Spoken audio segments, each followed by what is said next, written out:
Hi everyone, my name is Dr. Kashash and we'll be learning biology here. If you like my content, subscribe to my channel. Let's get started with today's video. We'll start with chapter 8 which is cell, the unit of life. तो हम इसके अंदर कैसे progress करने वाले हैं वो मैं बता देती हूँ. तो आप सब अपनी अपनी NCERTs खोल सकते हो साथ में, otherwise I will read through and explain. मैं साथ साथ एक्सप्लेन भी करती जाऊंगी, रीड भी करती जाऊंगी और तुम लोगों को समझाने की पूरी कोशिश करूंगी कि ये सारा NCERT तुम्हारे लिए इजी हो जाए. So yeah let's start. Is cell the unit of life. इसके अंदर क्या मतलब है? तो सेल का क्या मतलब होता है? सेल एक फंडामेंटल और स्ट्रक्चरल और फंक्शनल यूनिट होती है किसी भी लिविंग ऑर्गेनिज्म की. अगर कोई ऑर्गेनिज्म, अगर हम ये बोल रहे हैं कि वो लिविंग है, तो वो इस बेस पे डिपेंड करेगा कि उसके पास ये बेसिक यूनिट है या नहीं, तो जिसको हम सेल बोलने वाले हैं. When you look around you see both living and non living things. You must have wondered and asked yourself what is it that makes an organism living, or what is it that an inanimate thing does not have which a living has? The answer to this is the presence of the basic unit of life, the cell, in all the living organism.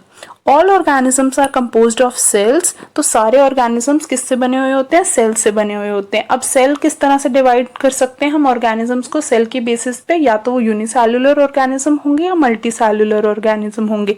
अगर unicellular organism है इसका मतलब वहां पर एक single cell होने वाला है, जबकि एक मल्टीसेल्युलर ऑर्गेनिज्म है इसका मतलब वहां बहुत सारे सेल्स होंगे. तो next is what is cell. अब हम सेल के बारे में पता करेंगे कि हमने बोला कि यूनिसेल्युलर ऑर्गेनिज्म कौन से होते हैं जिनके पास सिंगल सेल होता है. तो अब इसके अंदर इसने लिखा हुआ है कि उनके पास कैरेक्टरिस्टिक फीचर क्या होता है. मतलब हम डिफरेंशिएट कैसे करेंगे कि ये यूनिसेल्युलर है मल्टीसेल्युलर, वो इस बेस पे कि उसके पास एक सेल होगा, उसके पास बहुत सारे सेल होंगे. अब उन चीज के फायदे और नुकसान क्या है? अगर मान ले कि यूनिसेल्युलर ऑर्गेनिज्म है तो इसका मतलब है कि उसके पास कैपेबिलिटी है कि वो सारे काम खुद कर सकता है, मतलब और the cell is capable of independence existence.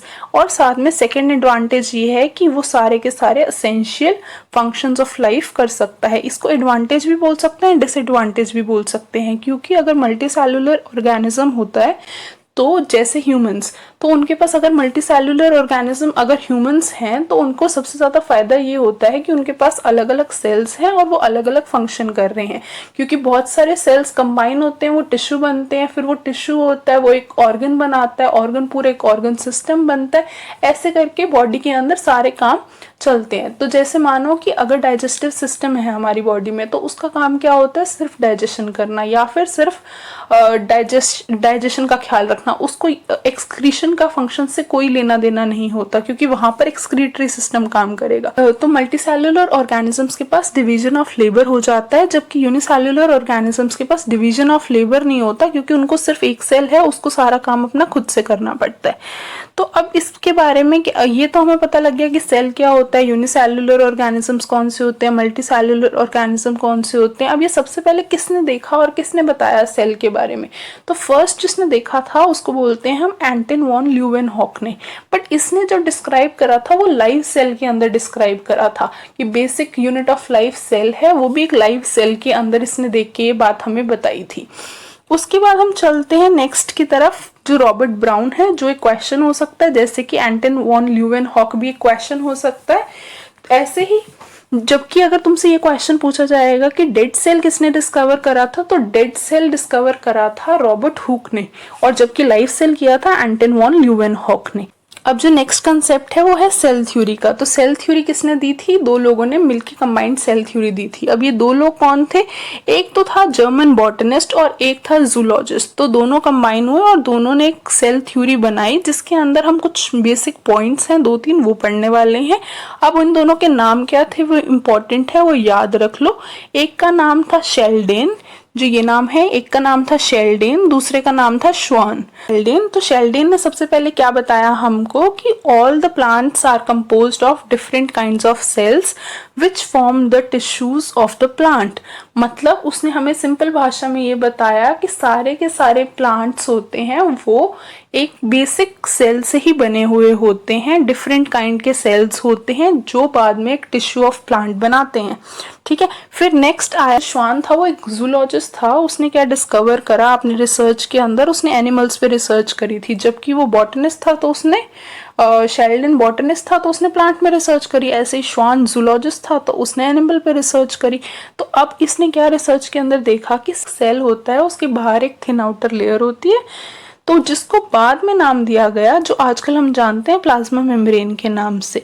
उसने ये बताई कि there is presence of cell wall which is very unique character of the plant. तो जो एक बहुत करेक्टरिस्टिक है प्लांट का वो ये भी है। जब शेल्डन और शॉन ने सेल थ्योरी दी पर वो हमें ये नहीं एक्सप्लेन कर पाए कि हमने ये मान लिया कि कुछ सेल्स होते हैं और वो इम्पोर्टेंट है हमारी लाइफ के लिए या फिर यूनिट ऑफ लाइफ होते हैं वो, बट उन्होंने ये नहीं बताया कि ये जो सेल्स हैं ये कहाँ से फॉर्म होते हैं, ये कहाँ से अराइज होते हैं। तब एक और नया इंसान आया, उसका नाम था रुडोल्फ विर्चो। अब रुडोल्फ विर्चो ने हमें ये बताया एक कंसेप्ट या एक क्वेश्चन जो बहुत फेमसली तुमसे पूछते हैं, ओमनिस सेलुला ई सेलुले।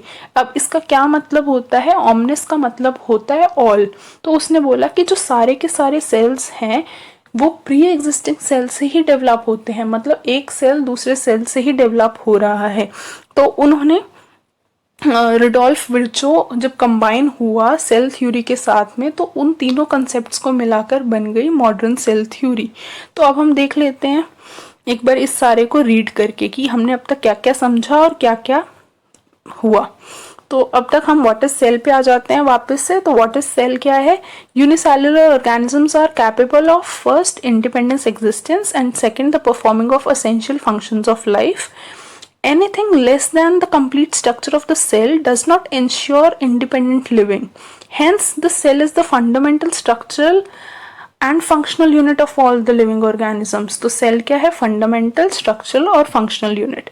फिर हमने एंटन वॉन ल्यूवेनहॉक की बात करी तो उसने फर्स्ट देखा था and describe the life cell. Robert Brown later discovered the nucleus. The intervention of the microscope and its improvement leading to the electron microscope revealed all the structural details of the cell. अब cell theory के अंदर देख लेते हैं। In 1838, Malthus Sheldon, a German botanist, examined a large number of plants and observed that all plants are composed of different kinds of cell which form the tissue of the plant. At about the same time, Schwann in 1839, who was a British zoologist, studied different types of animal cells and reported that the cells have a thin outer layer which is today known as the plasma membrane. He also concluded based on his studies on the plant tissue that the presence of the cell wall is a unique character of the plant cells. On the basis of this, Schwann proposed the hypothesis that the bodies of the animals and the plants are composed of cells and the products of cells. अब हम आगे चलते हैं। फिर Sheldon and Schwann together formulated the cell theory. तो दोनों ने मिलकर एक सेल थ्योरी दी। This theory however did not explain as how new cells are form. तो इसने ये नहीं बताया कि नए सेल्स कैसे बनने वाले हैं। Rudolf Virchow in 1855 first explained the cells divided and the new cells are formed from the pre-existing cells which is known as omnis cellula e cellulae. He modified the hypothesis of Sheldon and Schwann to give the cell theory a final shape. तो उसके बाद उसने final shape दी थी। The cell theory as understood today is all living organisms are composed of cells and the products of cells. All cells arise from the pre-existing cells. तो अगला topic है वो है ओवरव्यू ऑफ द सेल। इसके अंदर हम क्या पढ़ने वाले हैं कि जो सेल्स होते हैं तो कुछ सेल्स के पास तो न्यूक्लियाई होता है जो कि मेम्ब्रेन बाउंड होता है और कुछ सेल्स के पास न्यूक्लियाई नहीं होता। तो ये हम टाइप्स ऑफ सेल्स में पढ़ेंगे जो कि यूकैरियोटिक होते हैं और प्रोकैरियोटिक। इसे भी रीड कर लेते हैं। You have earlier observed the cells in the onion peel and the human cheek cells under the microscope. Let us recollect their structure. The onion cell, which is a typical plant cell, has a distinct cell wall as its outer boundary, and just within it is the cell membrane. The cells of the human cheek have an outer membrane as the delimiting structure of the cell. Inside each cell is a dense membrane bound structure which is called the nucleus. तो हर cell के अंदर एक dense membrane bound structure होता है जिसको हम nucleus बोलते हैं। This nucleus contains the chromosomes which in turn contain the genetic material called as the DNA. तो इसके अंदर एक न्यूक्लियस होगा और न्यूक्लियस के अंदर क्रोमोसोम्स होते हैं जो अपने पास डीएनए मटेरियल को सस्टेन करते हैं, जो जेनेटिक मटेरियल होता है। The cells that have membrane bound nuclei, जो सेल्स जिनके पास मेम्ब्रेन होती है उसको यूकैरियोटिक बोलते हैं, जबकि जिनके पास मेम्ब्रेन नहीं होती है उनको प्रोकैरियोटिक बोलते हैं। प्रोकैरियोटिक का क्या मतलब और यूकैरियोटिक का क्या मतलब? प्रो का मतलब होता है बिफोर और कैरियो आया है वर्ड कैरियन से, तो उसका मतलब होता है न्यूक्लियस, तो बिफोर न्यूक्लियस। तो जहां पर ऐसे कुछ सेल्स जिसके पास न्यूक्लियस नहीं था उसको बोलते हैं प्रोकैरियोटिक, जबकि जो दूसरे सेल्स हैं उनको बोलते हैं यूकैरियोटिक। यूकैरियोटिक का मतलब ट्रू, एकदम ट्रू न्यूक्लियस वाले sales. In both eukaryotic and prokaryotic cells, a semi-fluid matrix called cytoplasm occupies the volume of the cell. तो जो एक स्ट्रक्चर बनेगा सेल का, उसके सेंटर में या उसके आसपास इसेंट्रिक भी एक न्यूक्लियस मिलेगा, जो अब तक हमने देखा यूकैरियोट्स के अंदर। और जबकि दोनों प्रोकैरियोट्स और यूकैरियोट्स के अंदर हमें एक वॉल्यूम ऑक्यूपाई करने वाला मैट्रिक्स या स्पेस फ्लूइड ऐसा होगा जिसको हम साइटोप्लाज्म बोलेंगे, जो सेल का बहुत ज़्यादा वॉल्यूम ऑक्यूपाई करेगा। The cytoplasm is the main area of the cellular activities in both plants and the animal cells. Various chemical reactions occur in it to keep the cell in the living state. Beside the cell, the eukaryotic cells have other membrane-bound distinct structures which are called as the organelles. Endoplasmic reticulum, Golgi complex, lysosomes, mitochondria, microbodies, vacuoles. The prokaryotic cells lack such membrane-bound organelles. Ribosomes are non-membrane-bound organelles found in all the cells, both in eukaryotic as well as prokaryotic. अब इसको थोड़ा सा समझ लेते हैं वो क्या कहना चाह रहा है। अब वो ये कहना चाह रहा है कि यहाँ पर कि प्रोकैरियोटिक होता है, यूकैरियोटिक होता है, उसके बाद उसने बताया कि इन दोनों में डिफरेंस क्या होता है। एक के पास मेम्ब्रेन बाउंड न्यूक्लियस है, दूसरे के पास मेम्ब्रेन बाउंड न्यूक्लियस नहीं है। फिर उसने अगला डिफरेंस क्या दिया कि इनके पास ऑर्गेनेल्स होंगी। जो यूकैरियोटिक होता है उनका कैरेक्टरिस्टिक होता है उसके पास कुछ और ऐसे स्ट्रक्चर्स होंगे जिनको ऑर्गेनेल्स बोला जाता है, जो डिफरेंट डिफरेंट फंक्शंस करने वाले हैं एक सेल के अंदर। जैसे कि हम आगे आगे पढ़ेंगे कि एंडोप्लाज्मिक रेटिकुलम होता है, उसको दो तरह से डिवाइड करते हैं, एक रफ एंडोप्लाज्मिक रेटिकुलम, एक स्मूथ एंडोप्लाज्मिक रेटिकुलम। अब जो स्मूथ एंडोप्लाज्मिक रेटिकुलम है उसका काम क्या होता है, वो फैट सिंथेसिस या लिपिड सिंथेसिस में हेल्प करता है, कि जो रफ एंडोप्लाज्मिक रेटिकुलम होता है वो प्रोटीन सिंथेसिस के अंदर हेल्प करेगा। ऐसे ही गोल्जी कॉम्प्लेक्स होता है। जो गोल्जी कॉम्प्लेक्स है वो क्या है, वो एक तरह का स्टोरेज सिस्टम है या पैकेजिंग सिस्टम है। तो मान लो कि जो एंडोप्लाज्मिक रेटिकुलम था रफ वाला, उसने प्रोटीन्स बनाए, उस प्रोटीन को कहीं वो स्टोर करेगा, तो वो जो सेफ और स्टोरेज का सिस्टम है वो गोल्जी कॉम्प्लेक्स में करेगा। फिर गोल्जी कॉम्प्लेक्स वहां से डिफरेंट डिफरेंट एरियाज पे सेल के अंदर कहीं पर भी प्रोटीन्स को भेज सकता है जब उनकी रिक्वायरमेंट होगी। ऐसे ही लाइसोसोम्स होते हैं, तो जब जब एक सेल काम करता है तो उसमें कुछ वेस्ट मटेरियल भी डेवलप होगा, तो जो वेस्ट को एक्सक्रीट या वेस्ट रिमूवल का काम करेगा वो लाइसोसोम्स करेगा। उसके पास कुछ ऐसे एंजाइम्स होते हैं जिससे वो रिमूव कर देगा।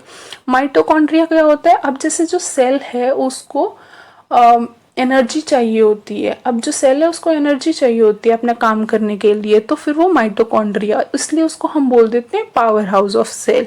ऐसे ही माइक्रोबॉडीज होती हैं और वैक्यूल्स होते हैं जहाँ पर कुछ कुछ फ्लूइड वेस्ट कंटेन रहेगा या एंजाइम्स होती हैं। तो अभी इतना वो मत कॉम्प्लेक्स में मत आ जाओ, सिर्फ अभी इतना समझो कि ऐसी ऐसी कुछ ऑर्गेनेल्स होती हैं जिसको हम आगे डिटेल में अच्छे से समझेंगे कि वो कहना क्या चाहता है। दूसरी चीज, अब इसने बोला राइबोसोम्स। अब उसने बोला राइबोसोम्स तो होते हैं सेल के अंदर, बट ये दोनों के अंदर होते हैं, प्रोकैरियोटिक में भी हैं यूकैरियोटिक में भी हैं। तो एक और डिफरेंस ये हो गया। तो अब तक हमने 3 डिफरेंसेस पढ़ लिए, प्रोकैरियोटिक और यूकैरियोटिक की। फिर इसने ये बोला कि जो राइबोसोम्स होते हैं कि वो नॉन मेम्ब्रेन बाउंड ऑर्गेनेल्स हैं, तो उनके पास कोई मेम्ब्रेन नहीं होगी। तो within the cell ribosomes are found only in the cytoplasm but also within 2 organelles. तो 2 और जगह पे भी मिलेंगे। एक तो हमने बोला कि रफ एंडोप्लाज्मिक रेटिकुलम के अंदर मिलेंगे, ऐसे ही क्लोरोप्लास्ट के अंदर मिलते हैं जो कि प्लांट्स के अंदर होता है। लाइन पे चलते हैं। नेक्स्ट लाइन क्या है कि animal cells contain another non membrane bound organelle which is called centriole which helps in the cell division. इसका काम क्या है? सेल डिवीजन का। तो एक और ऑर्गेनेल हमें मिलेगी सेंट्रियोल, वो भी सेल डिवीजन में हेल्प करेगी। अब ये तो हमने देख लिया बेसिक, क्या बताया उसने, प्रोकैरियोट्स होते हैं, यूकैरियोट्स होते हैं, उसके कुछ डिफरेंसेस हमें बता दिए कि ऐसे दो टाइप से सेल डिवाइड और दूसरों तरीके से भी डिवाइड हो सकता है, जैसे कि on the basis of size, on basis of shape. For example जैसे जो माइकोप्लाज्मा होता है वो सबसे स्मॉलेस्ट सेल है जिसके पास सिर्फ 0.3 माइक्रोमीटर इन लेंथ है, while the bacteria could be 3 to 5 micrometer. The largest isolated cell is the egg of the ostrich. Among the multicellular organisms, human RBCs are about 7 micrometer in diameter. Nerve cells are some of the longest cells. Cells also vary greatly in their shape. They can be disc-like, polygonal, columnar, cuboidal, thread-like and even irregular. The shape of the cell may vary with the function they perform. अब ये different shape और different sizes के हो सकते हैं, ये भी हमने देख लिया। अब देखो यहाँ पर डायग्राम्स के अंदर जैसे जो आरबीसीज बने हुए हैं वो राउंड बने हुए हैं और बाइकनकेव बने हुए हैं, जबकि डब्ल्यूबीसीज अमीबॉइड बने हुए हैं। जो कॉलुमिनर एपिथेलियल सेल्स है वो लॉन्ग और नैरो है। नर्व सेल्स की देखो ब्रांचेस निकली हुई हैं, ऐसे ये डिफरेंट शेप्स बताई गई हैं। तो यहाँ पर इनमें सिर्फ ये बात याद रखो कौन सा लार्जेस्ट है जो कि एग ऑफ ऑस्ट्रिच है, कौन सा लॉन्गेस्ट है जो कि नर्व सेल्स है और कौन सा स्मॉलेस्ट है जो कि माइकोप्लाज्मा है। तो नेक्स्ट टॉपिक स्टार्ट करते हैं which is prokaryotic cells. Prokaryotic cells are represented by the bacteria, blue green algae, mycoplasma and PPLO. PPLO क्या होता है? Pleuropneumonia like organisms. They are generally smaller and multiply more rapidly than the eukaryotic cells. तो ये छोटे छोटे sales होते हैं और कंपैरेटिवली ये जल्दी ग्रो करते हैं और जल्दी मल्टीप्लाई या रैपिडली डिवाइड करते हैं comparative to the eukaryotic cells. They may vary greatly in shape and size. तो अभी हमने ऊपर देखा जैसे इनके भी डिफरेंट शेप एंड साइज होते हैं, बट जैसे इसमें एग्जाम्पल है कि बैक्टीरिया, तो बैक्टीरिया के शेप्स कौन कौन से डिफरेंट हो सकते हैं। जैसे एक बैसिलस वो एक रॉड शेप होता है, कोकस एक वो स्फीयर का शेप होता है, विब्रियो तो ऐसे विब्रियो कॉलरा होता है जो कॉलरा के डिजीज कराता है, तो वो विब्रियो कॉलरा तो वो कॉमा शेप्ड का होता है। ऐसे स्पाइरेलियम वो स्पाइरल शेप्ड का होता है। The organisation of the prokaryotic cell is fundamentally similar even though the prokaryotes exhibit a wide variety of shapes and functions. All the prokaryotes have a cell wall surrounding the cell membrane. अच्छा, अब इसका characteristic एक और चीज इसने बता दी, जो prokaryotes होते हैं उसके पास एक बाहर सेल वॉल भी होती है।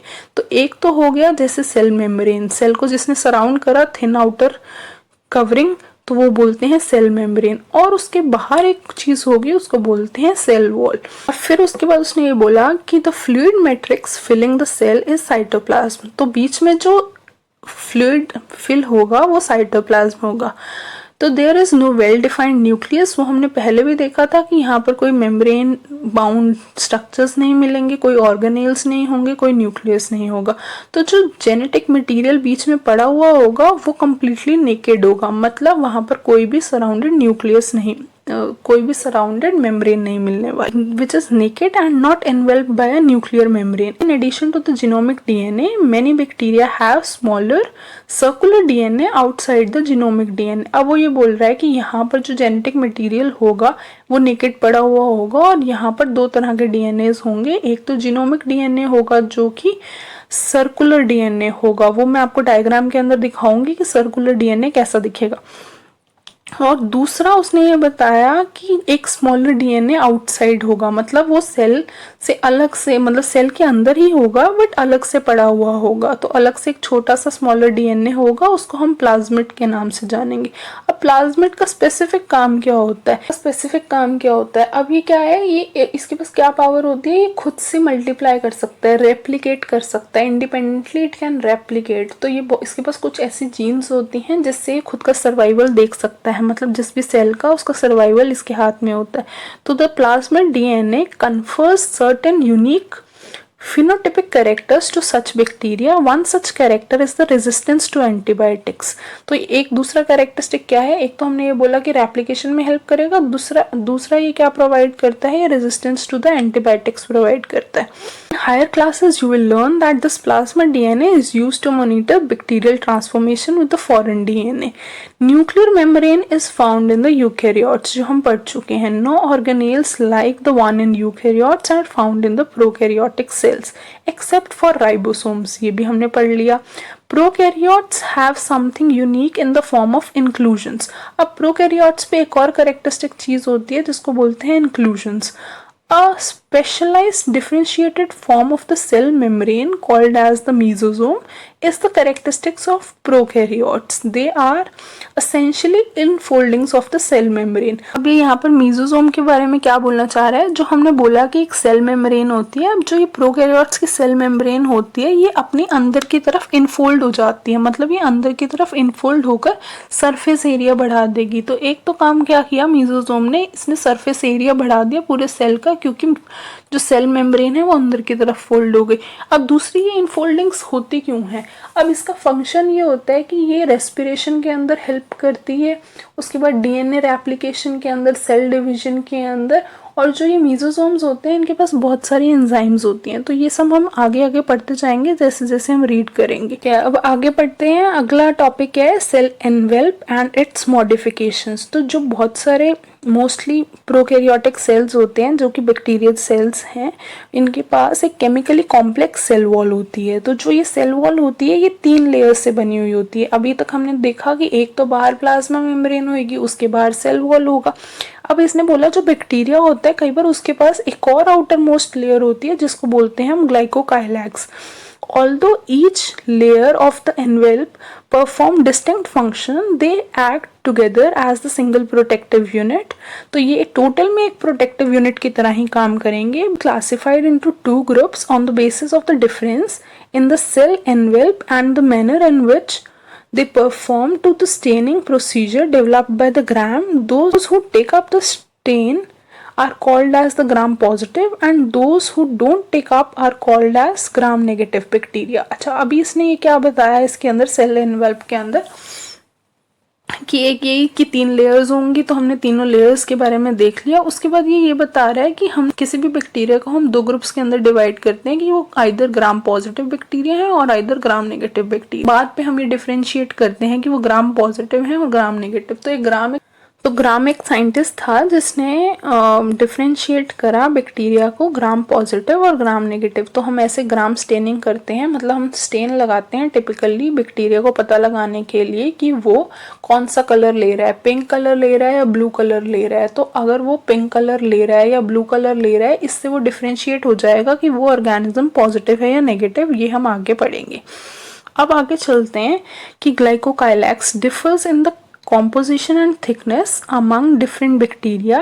It could be loose sheath called as the slime layer in some, while in others it can be thick and tough, which is called as the capsule.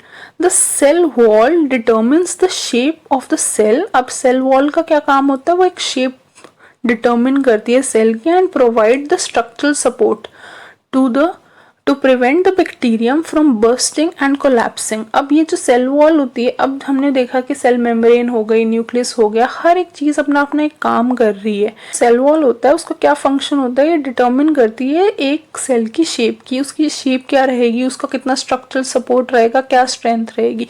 ऐसे जो प्लाज्मा मेम्ब्रेन है which is semi permeable in nature and interacts with the outside world. अब वो बाहर की दुनिया के साथ भी इंटरेक्शंस करती है. This membrane is similar in structure to that in the eukaryotes, मतलब यूकैरियोट्स में भी ऐसी ही मेम्ब्रेन मिलेगी. A special membranous structure is the mesosome, which is formed by the extensions of the plasma membrane in the cell. तो जो हमने पढ़ा कि उसके अंदर ऐसे ऐसे extensions हो जाएंगे. These extensions in the form of vesicles, tubules और lamellae. तो ये किसी भी फॉर्म में हो सकते हैं, मतलब अगर वो सर्कुलर हो गए तो वो वेसाइकल की फॉर्म में हो गए. एक्सटेंशंस अगर वो ट्यूब की तरह बन गए तो ट्यूबुलर, अगर वो लैमेला बन गए तो वो लैमेलर फॉर्म के अंदर. They help in cell wall formation. अब वो जो मीजोसोम्स होते हैं उनका काम क्या होता है, वो सेल वॉल की फॉर्मेशन में हेल्प करेंगे, डीएनए रेप्लिकेशन में and distribution to the daughter cells. They also help in respiration, secretion processes to increase the surface area of the plasma membrane and the enzymatic content. तो जो हमने अब तक पढ़ लिया वो इसने बता दिया। अब देखते हैं आगे। In some prokaryotes like cyanobacteria, there are other membranous extensions into the cytoplasm which are called as chromatophores, which contains the pigments. Bacterial cells may be motile or non-motile. If motile, they have thin filamentous extensions from their cell wall which is called as the flagella. अब उसने अगली चीज क्या बताई, जो bacteria का cell होता है या तो वो मोटाइल होगा, मोटाइल मतलब मोबिलिटी होगी, मूव कर सकता होगा। अब वो कैसे मूव कर सकता है और कैसे नहीं मूव कर सकता, तो कुछ ऐसे बैक्टीरिया होते हैं जो मूव करते हैं, कुछ होते हैं नहीं मूव करते। तो उनके पास कुछ ऐसे स्ट्रक्चर्स होते हैं, फिलामेंट्स एक्सटेंशंस होती हैं, तो जो बाहर सेल वॉल है वहाँ से हेयर लाइक स्ट्रक्चर्स या वहाँ से एक्सटेंशंस निकल जाएंगी और वो हेल्प करेंगी मूवमेंट में। उस स्ट्रक्चर को जो हेल्प कराता है मूवमेंट के लिए उसको बोलते हैं flagella. Bacteria shows a wide range in number and the arrangement of flagella. Bacterium flagellum is composed of 3 parts, which is filament, hook and the basal body. The filament is the longest portion and extends from the cell surface to the outside. अब जो bacteria का flagella होता है उसके भी 3 parts होते हैं, एक फिलामेंट होता है, एक हुक होता है और एक बेसल बॉडी होती है। उसने ये बोला जो फिलामेंट होता है वो तो होता है लॉन्गेस्ट पोर्शन और एक्सटेंड करता है surface, extends from the surface to the outside. Beside flagella, pili and fimbriae are also the cell structures of the bacteria but do not play a role in motility. अब ये 2 और structures होते हैं flagella के अलावा जिसको हम बोलते हैं पाइलाई और फिम्ब्रियाई। अब इन दोनों का क्या काम होता है, they are also the surface structures of the bacteria but इनका मोटिलिटी के अंदर कोई रोल नहीं होता। जो पाइलाई होता है ये भी ऐसे ट्यूबुलर स्ट्रक्चर होता है, इसके पास एक स्पेशल प्रोटीन होता है। ऐसे ही फिम्ब्री होते हैं, ये भी फाइबर्स इसमें से निकलते हैं sprouting outside of the cell. In some bacteria, they are known to help attach the bacteria to rocks and streams and also to the host tissues. तो ये भी ऐसे स्ट्रेंथ या अटैचमेंट बैक्टीरिया की प्रोवाइड कराते हैं कि एक जो बेसिक काम फिम्ब्रिया का ये होता है कि एक बैक्टीरिया को दूसरे बैक्टीरिया से अडेयर करने का। तो चलो अब हम आगे राइबोसोम्स और इंक्लूजन बॉडीज के बारे में पढ़ लेते हैं। अब इंक्लूजन बॉडीज और राइबोसोम्स के बारे में क्या पढ़ते हैं कि in prokaryotes ribosomes are associated with the plasma membrane of the cell. तो they are about 15 nanometer to 20 nanometer in size and are made up of 2 subunits, 50s and 30s subunits, which are present together to form the 70s prokaryotic ribosomes. Ribosomes are the site for protein synthesis. अब ये हमें explain कर रहे हैं कि जो prokaryotes हैं इसके पास कुछ 2 सब यूनिट्स होती हैं जैसे कि 50s और 30s। अभी के लिए ये समझो कि एक सेडिमेंटेशन यूनिट है और उसका कुछ लेना देना है डेंसिटी से। अब यहाँ पर जो ये 2 सब यूनिट्स हैं ये दोनों टुगेदर कंबाइन होती है 50s की और 30s की और ये बना देती है एक कंबाइंड यूनिट 70s। अब वो जो 70s है वो स्पेसिफिक राइबोसोम है जो कि प्रोकैरियोट्स का होता है। और ऐसे ही हम जब यूकैरियोट्स पढ़ेंगे तो उसके अंदर जो सब यूनिट आएगी वो 80s की आएगी। अब हमने राइबोसोम्स का बेसिक फंक्शन भी देख लिया था कि which is it is the site for protein synthesis. Several ribosomes may attach to the single mRNA and form a chain called polyribosome. अभी combine होके इकट्ठे बहुत सारे ribosomes ये polyribosomes बना लेते हैं। The ribosomes of the polysome translate the mRNA into proteins. अब इनका काम क्या होता है, प्रोटीन सिंथेसिस के अंदर की बहुत सारे polyribosomes ने ट्रांसलेट करा mRNA को प्रोटीन्स के अंदर। अब नेक्स्ट चलते हैं हम इंक्लूजन बॉडीज के अंदर। अब इंक्लूजन बॉडीज क्या होती हैं, these are the reserve material in the prokaryotic cells which are stored in the cytoplasm in form of inclusion bodies. तो ये कुछ रिजर्व मटेरियल होता है जो इंक्लूजन बॉडीज के फॉर्म में स्टोर्ड होता है। They are not bounded by any membrane system and lie free in the cytoplasm. Example phosphate granules. ऐसे ना बहुत सारे ग्रैन्यूल्स होते हैं जो कि ऐसे ही फ्रीली डिस्ट्रीब्यूटेड या फ्रीली पड़े हुए होते हैं साइटोप्लाज्म के अंदर। Gas vacuoles are found in the blue, green and purple. And green photosynthetic bacteria. तो जो ऐसे ही गैस वैक्यूल्स होते हैं ये डिफरेंट डिफरेंट बैक्टीरिया के अंदर हमें फोटोसिंथेटिक बैक्टीरिया के अंदर मिल जाएंगे। ये तो हो गया इंक्लूजन बॉडीज के बारे में। तो अब तक हमने सारा कुछ पढ़ लिया प्रोकैरियोटिक सेल के बारे में। एक बार मैं तुमको प्रोकैरियोटिक सेल का डायग्राम बना के थोड़ा सा एक्सप्लेन कर देती हूँ ताकि तुम्हें थोड़ा सा बेटर क्लियरेंस हो जाए जो अब तक हमने पढ़ लिया। चलो अब हम एक बार डायग्राम देख लेते हैं प्रोकैरियोटिक सेल के अंदर। तो सपोजिंगली मैं यहाँ पर एक डायग्राम बना रही हूँ जो कि बैक्टीरियल सेल है। अब जो बैक्टीरियल सेल है उसके अंदर जो आउटर ये मेम्ब्रेन हमने बनाई, ये आउटर मेम्ब्रेन को हम नाम दे देते हैं प्रोकैरियोटिक सेल। और अब इस प्रोकैरियोटिक सेल की जो आउटर मेम्ब्रेन है उसको हम बोलेंगे प्लाज्मा मेम्ब्रेन। ठीक है, अब इसके बाद हम चलते हैं अगले स्ट्रक्चर की तरफ। अगला स्ट्रक्चर क्या होगा इसके अंदर, मान लो हम येलो कलर से डॉट्स बना रही हूँ मैं। अब ये जो डॉट्स हैं ये किसको रिप्रेजेंट कर रही है, साइटोप्लाज्म को। अब यहाँ पर ये जो येलो हो गया ये हो गया साइटोप्लाज्म। अब नेक्स्ट चीज हम इसमें ड्रॉ करेंगे कि हमने एक और चीज देखी थी कि वहां पर एक और आउटर कवरिंग होती है। तो और आउटर कवरिंग कौन सी होगी, उसको हम बोलेंगे सेल वॉल। तो अब हमने देखा कि बाहर एक जो सेल होता है उसके बाहर एक थिन मेम्ब्रेन होती है जिसको बोलते हैं प्लाज्मा मेम्ब्रेन। उसके बाहर एक होएगा और लेयर, उसको बोलेंगे हम सेल वॉल। और कभी कभी कुछ बैक्टीरियल सेल्स के अंदर एक थर्ड लेयर होती है जिसको हमने बोला था कि ग्लाइकोकाइलैक्स, जो कि लूज भी हो सकती है और जो कि हमने पढ़ा था कि लूज हो सकती है जैसे कि स्लाइम लेयर के नाम से, और अगर हमें वो थिक मिलेगी तो वो कैप्सूल के नाम से होगी। हमने जो नेक्स्ट चीज ये समझी थी कि जो ये सेल मेम्ब्रेन है या प्लाज्मा मेम्ब्रेन है ये कुछ कुछ एक्सटेंशंस देती है। सपोजिंगली मैंने यहाँ से इसको ये एक्सटेंड करा दिया। अभी बहुत गंदा डायग्राम बन रहा है, तुम इस पे वो मत करना कि ये कैसे एक्सटेंशन है। तो मान लो ये इनवर्ड इनफोल्डिंग्स हुई। अब जो इनफोल्डिंग्स हैं हमने उसको क्या नाम दिया था, हमने इन इनफोल्डिंग्स को नाम दिया था मीजोसोम्स।